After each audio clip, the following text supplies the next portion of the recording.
being patient and being persistent during the tough times, and make sure, as Peters and Waterman say, you stick to your knitting is critically important to your success. Because you don't want to fragment your resources, you don't want to fragment your energies, you don't want to fragment, the things that you need to drive your success.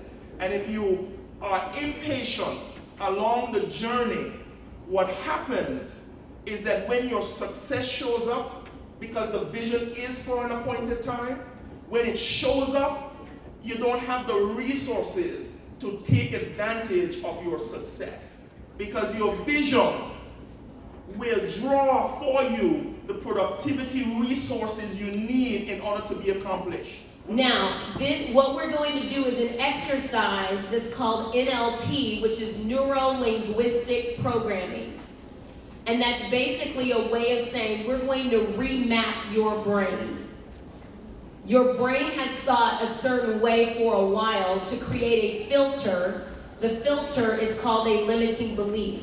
What you believe about a thing is what you will create to exist, because how many of you know as humans, we love to be right? Good. So you're going to first identify the quadrant that you're going to go in, and what happens when you go into this is, when you get what's limiting your belief, you get what's blocking your movement. I want to give you a real-life example in the political field now. Recently, CNN said that Santorum was tired. That's what they put out there. Santorum is tired. And the reason they gave that Santorum was tired was because he lacked infrastructure to achieve the goal he wanted of becoming the Republican nominee. Anybody feels tired, in your business or in your life? I raise my hand, right?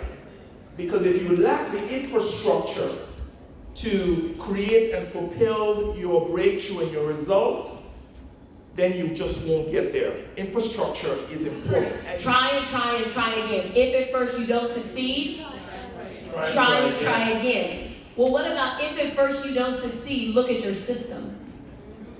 And if you see that you don't have a system, create one. If you don't know how to create one, hire a coach. If you can't hire a coach, find a mentor. If you can't find a mentor, go to Barnes & Noble and buy a $10 book that tells you how to do it. Listen to free webinars. Do something to create change. My first book I read that I read for business was MBA for Dummies.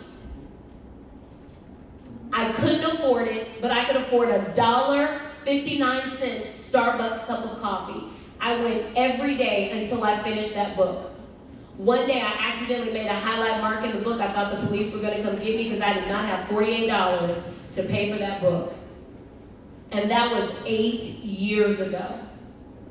And the difference between that moment of investment in myself to where I sit today is the difference between a business that has global outreach, that is trending in less than 3 years of existence to a 7-figure profit. Unrealistic,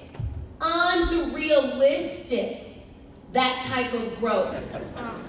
For me, in my department, we have a mixture of persons of different age groups. Being a leader, I'm probably the youngest manager in the company, is difficult for me to motivate a team that has ages and experience from a wide spectrum. So I think for me, I'm trying to find things that I can motivate a team of all age groups and all experiences. Nice, good. So let me just repeat what I hear you say is, how can I be believable as a leader? Yes. Because teams don't follow rules, they follow people. So you must be believable as a person for me to follow you, because if I'm a leader and I'm walking and no one is behind me, I'm not leading, I just went for a walk and named it what it wasn't. So effective leadership means you are believable, and believe actually means to love and to respect. You'll want to write that down.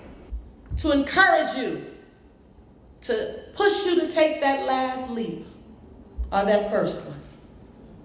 I stopped by the islands to remind you that you were born enough. regardless of what you've ever heard, you were born enough. Yes. Come on, somebody got to give an example for that person still trying to stay packaged. This is not what I expected. Yeah, the greatest breakthroughs come inside something you didn't expect. So every time I say something that resonates with your soul, and you know that it's you, I don't care if your neighbor doesn't know, but you know that it's you, I want you to hear yourself say, yes, yes. Every time that you hear a truth that feels good to you, it just feels good without any reason, I want you to hear yourself say, yes, yes. And when you leave this place and you go back to your homes, back to your island, and something resonates with you in your soul, I want you to hear yourself say, yes, yes. Without anyone agreeing with you. That's right. Without any need for someone to co-sign with you. I want you to hear yourself say, yes, yes.